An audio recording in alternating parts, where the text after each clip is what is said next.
kayak itu yang ngelaporin itu kemudian motong video cuma 30 detik, video yang mestinya 2 menit lebih dijadikan cuma 30 detik, kemudian dibuat laporan ke polisi. Itu saya yakin nggak pernah belajar balaghah dia.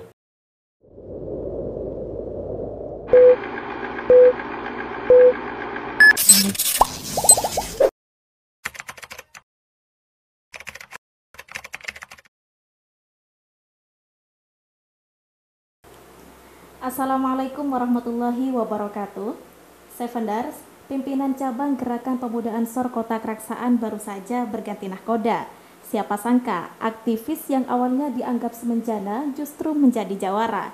Ya, beliau adalah Mas Zain Ubaidillah selaku Ketua Umum Pimpinan Cabang Gerakan Pemuda Ansor Kota Keraksaan yang akan menjabat 4 tahun ke depan.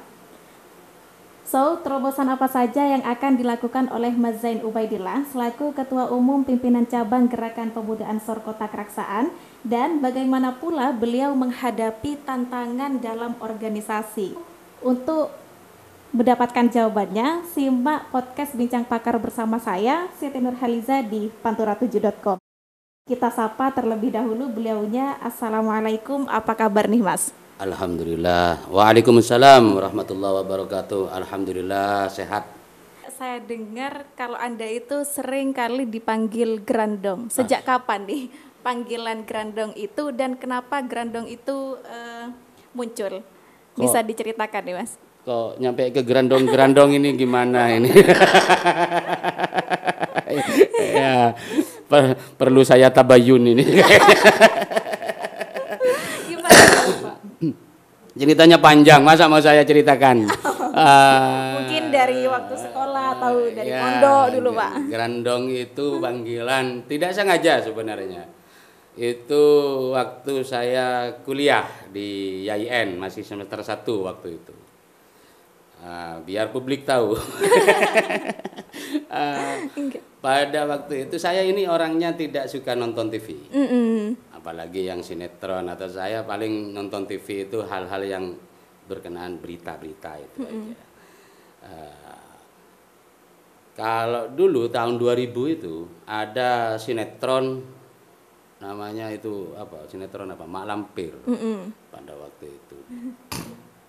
Sinetron Mak Lampir. Nah, ini teman-teman saya, teman-teman kos saya pada waktu itu, kalau sudah malam Senin, nah itu kan acaranya malam Senin. Kalau sudah malam Senin, teman-teman saya ini nggak ada di kos sampai kira-kira jam 9 apa setengah 10 gitu, nonton Mak Lampir semua. Jadi sepi kalau malam Senin. Nah, kebetulan pada waktu itu hari Sabtu dan Minggu itu saya ada kegiatan di kampus. Kalau nggak salah pada waktu itu Musmajur, musyawarah mahasiswa jurusan pada waktu itu. Jadi 2 hari saya diforsir sebagai panitia Musmajur itu, akhirnya saya merasa capek, ngantuk dan sebagainya. Minggu sore saya pulang ke kos. Nah, saya senang, wah nanti ini bisa tidur saya karena teman-teman ini nonton Mak Lampir semua. Nah, akhirnya habis maghrib saya mandi, habis sholat maghrib sudah ngantuk-ngantuk banget. Nah, Surabaya ini kan panas. Saya baru-baru di Surabaya ya masih semester 1, masih ada 3 bulan 4 bulan saya di Surabaya pada waktu itu. Kaget gitu kan saya, kok panas kayak gini gitu. Sudah niat tidur akhirnya saya. Mau tidur di kamar, panas. Tidur di luar lumayan, di lantai 2 kan, kos saya itu di lantai 2. Tidur di atas itu, di teras itu lumayan ada angin, cuman persoalannya nyamuk banyak.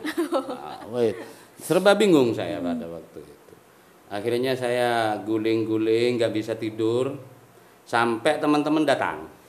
Teman-teman yang nonton Mak Lampir ini datang, cerita macam-macam itu, sudah cerita yang baru saja ditonton itu diceritakan. Akhirnya ganggu saya yang sedang tidur. Ganggu saya yang sedang tidur. Bukan sedang tidur, sedang mau tidur, enggak nyenyak-nyenyak malah tadi. Akhirnya saya marah-marah ke teman-teman, sudahlah Rek, kalau sudah nonton nggak usah cerita gitu. Ada temennya mau tidur ini nggak bisa tidur kok malah rame-rame kayak gini, saya ini capek gitu. Udah larut malam, Pak? Sudah jam 9-an, habis lampir itu jam 9 gitu. Nah, terus teman-teman itu ketawa-ketawa. Zen kalau marah kayak gerandong ya gitu. Nah, sejak itu saya dipanggil gerandong. Wah, berarti sejak masa kuliah gitu. Ya, masih awal-awal kuliah semester 1. Apakah nama gerandong itu akan tetap dipakai? Dan juga apa tidak mengganggu ketika Anda sekarang menjabat sebagai Ketua Umum Pimpinan Cabang Gerakan Pemudaan SOR Kota Keraksaan? Tergantung teman-teman yang mau manggil. Tergantung. Yang penting saya tidak dipanggil dengan panggilan itu di acara-acara formal organisasi. Ada tempatnya nggih, Bapak? Ya, kalau di luar gak masalah. Kondisional.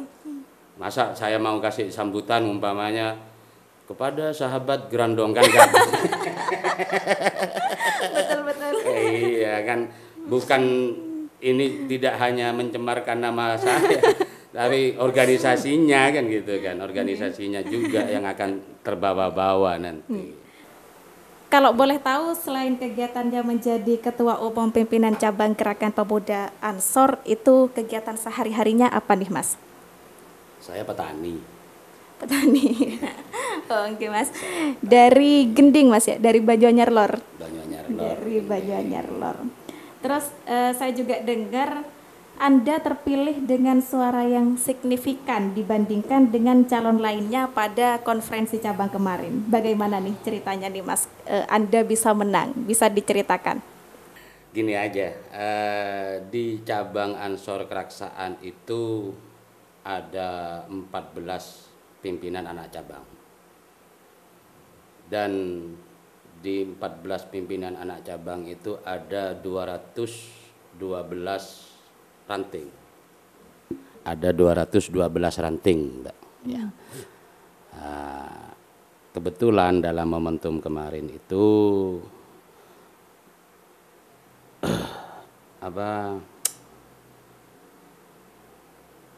saya didukung oleh lebih banyak ranting dibandingkan partner saya yang satunya. Gitu. Itu yang membuat saya menang. Walaupun yang pemilik hak suara itu adalah PAC dan ranting. Saya cuma didukung dari 14 PAC itu, saya cuma didukung, terus terang cuma didukung oleh 3 atau 4 PAC, pimpinan anak cabang di tingkat kecamatan. Cuman ketika saya mengetahui itu, karena yang punya hak suara itu juga ranting, maka saya mengkonsolidasi suara itu dari ranting-ranting. Dan alhamdulillah kerja 1,5 bulan saya mengkonsolidir teman-teman ranting. Alhamdulillah bisa mengantarkan saya sebagai ketua cabang periode ini. Ya, alhamdulillah, tapi di satu sisi juga saya merenung, ranting saya ini 212 ranting itu berarti 212 desa yang Betul. harus saya tangani. Sedangkan kondisi saya secara pribadi, kapasitas saya terus terang banyak kekurangan gitu. Banyak kekurangan, hampir tidak punya kelebihan saya. Oh, berarti pada konferensi cabang kemarin yang memiliki hak suara itu bukan dari anak cabang saja nggih Bapak, dari ranting juga. Dari ranting juga. Alah. Saya dapat 144 suara. Sangat signifikan sekali dari selisihnya dibandingkan dengan lawan. 45 suara selisihnya. Ya.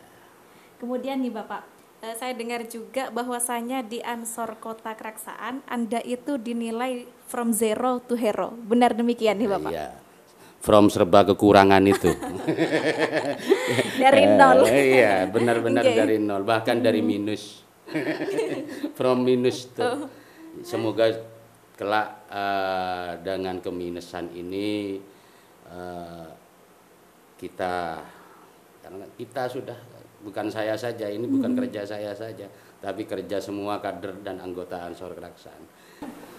Kemudian nih Bapak, tantangan apa saja yang menurut Anda bakal dihadapi kader Ansor untuk beberapa tahun kemudian? Tantangan yang banyak ini ya tantangan di internal. Itu pasti riak-riak, gesekan-gesekan antar teman. Tapi gesekan-gesekan ini saya artikan sebuah ajang untuk untuk meningkatkan kualitas diri kita dalam berorganisasi. Jadi sebagai pimpinan saya harus benar-benar bijaksana mengelola itu. Itu tantangannya. Saya harus benar-benar bersikap bijaksana, bersikap layaknya seorang pemimpin. Itu tantangan di internal. Kalau tantangan eksternal mungkin di Ansor ini, karena bagaimanapun juga hari ini Ansor memposisikan diri sebagai garda depan pembela negara kesatuan Republik Indonesia. Sama dengan NU. Mungkin di situ tantangannya. Kita akan menghadapi orang-orang yang kaum intoleran, kaum itu tantangannya. Tantangan berikutnya juga masalah ini hampir semua ya, di semua kehidupan masyarakat kita, tidak hanya di Ansor, tidak hanya di Nahdiyin saja. Masalah kesejahteraan itu masih menjadi isu utama di dalam kehidupan kita berbangsa dan bernegara. Mungkin itu tantangannya. Jadi makanya saya ke depan fokus utama saya di internal Ansor sendiri adalah bagaimana saya menciptakan kerja-kerja untuk mensejahterakan Ansor, mensejahterakan kader dan anggota Ansor terlebih dahulu. Kalau kader dan anggota Ansor sudah bisa sejahtera, sudah bisa mandiri secara ekonomi, maka saya sudah akan merasa lega. Kalau belum itu belum tercapai, sampai kapanpun saya belum merasa berhasil menjadi ketua Ansor. Kalau kita berbicara Ansor, kita tidak bisa lepas dari sosok Yakut Khalil Qaumas selaku Ketua Pimpinan Pusat Gerakan Pemuda Ansor dan juga sebagai Menteri Agama. Nah, baru-baru ini sosok Yakut Khalil Qaumas kan menjadi sorotan publik nih. Ya. Menurut Anda, kenapa kegaduhan adzan itu bisa terjadi? Ya, soal toa. Ini sebenarnya terjadinya seperti itu kan sumbernya bukan dari Menteri Agama. Sumber kegaduhan itu adalah dari orang yang memelintir pernyataannya Menteri Agama tentang surat edaran, surat edaran yang mengatur, kok kemudian difokuskan ke adzan saja kan gitu. Itu kan mengatur suara speaker di masjid atau musola, di tempat-tempat ibadah. Nah, aturan tentang itu sudah ada sebelumnya. Pada waktu itu Kementerian Agama ini masih bernama Departemen Agama, zamannya Orde Baru, tahun 1978, 44 tahun yang lalu sudah ada edaran tentang pengaturan speaker biar tidak mengganggu sekelilingnya. Kita tahu masyarakat kita ini selain majemuk secara agama ya, plural secara agama, masyarakat kita ini tidak hanya dihuni oleh orang-orang yang baik-baik saja gitu maksudnya ya. Ada pada waktu di saat-saat tertentu ada orang sakit, ada anak kecil. Sebenarnya kronologi aspirasi untuk mengatur pengeras suara ini cikal bakalnya bukan dari Menteri Agama sebenarnya awalnya. Dari Pak Yusuf Kalla, Oh. Ketua Dewan Masjid Indonesia. Kemudian nih Bapak, bagaimana Anda dan Ansor Kota Keraksaan menyikapi hal ini? Ya kita sikapi dengan meluruskan saja. Seperti saat ini saya berusaha meluruskan kegagalpahaman. Saya nggak nganggap kesalahpahaman, ini kegagalpahaman. Karena kurangnya ngopi, ya, karena nggak tahu kaidah. Saya bilang tadi nggak tahu, nggak pernah belajar balaghah. Kayak itu yang ngelaporin itu. Kemudian motong video cuma 30 detik, video yang mestinya 2 menit lebih dijadikan cuma 30 detik, kemudian dibuat laporan ke polisi. Itu saya yakin nggak pernah belajar balaghah dia. Pertanyaan yang terakhir nih Bapak, apa pesan Anda terhadap Nahdien soal kegaduhan TOA ini agar segera usai? Lakukan tabayun pada orang yang ngerti, tidak gampang share berita-berita yang tidak jelas. Saring dulu sebelum sharing gitu. Saring sebelum sharing gitu kan. Filter dulu sebelum membagikan berita-berita yang tidak jelas. Seperti itu. Jangan mudah percaya dengan berita yang disebarkan orang lain. Gitu. Lakukan check and recheck.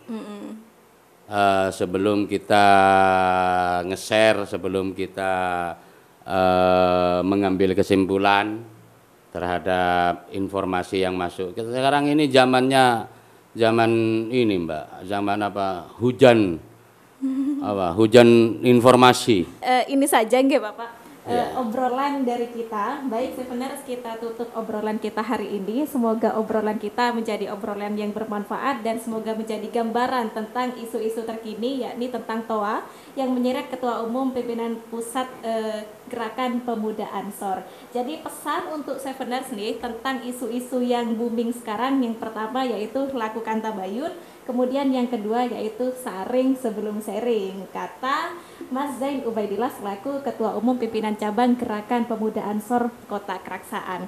Mungkin itu saja dari saya, Siti Nur Haliza. Wallahul muwaffiq ila aqwamit thoriq. Wassalamualaikum warahmatullahi wabarakatuh. Waalaikumsalam warahmatullahi wabarakatuh.